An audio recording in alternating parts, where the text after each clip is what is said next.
Hello, my name is Darcy Leadoux and I'm a guitarist. I've been playing since I was 12 and love experimenting with new techniques.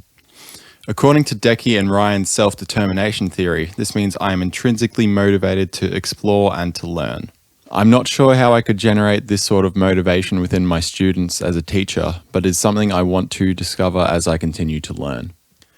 I stumbled across a video online of a guitarist called Daniel Champagne playing a complex piece called two-handed tapping, and I knew I wanted to challenge myself to learn it. However, I did not know where to start due to the complexity of the piece, the lack of written resources, and the unknown technique.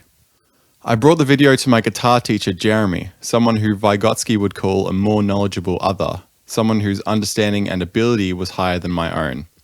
We started to analyze his playing visually and orally since there was no written music.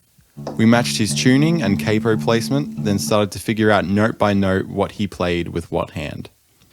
Jeremy scaffolded my learning by spreading out sections one at a time rather than attempting to teach me the whole song at once.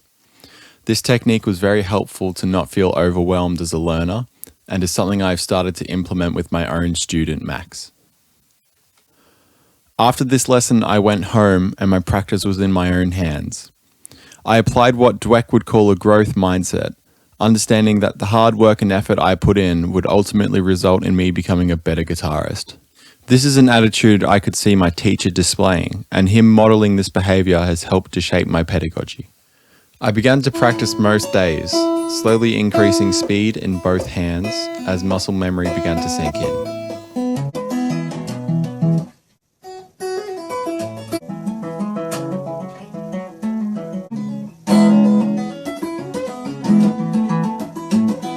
During this time, I was in a Montessori-style environment, that is, a workspace filled with all the materials I needed and that could help guide independent learning.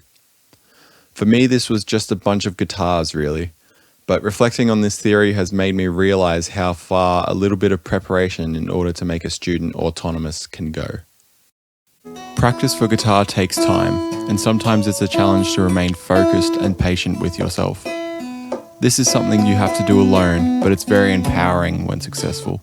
I realize that the process of learning a song cannot holistically reflect all there is to education. However, it has given me an insight on the importance of patience and fostering good learning habits with students, and maybe what it would be like to teach my younger self. Thanks for watching.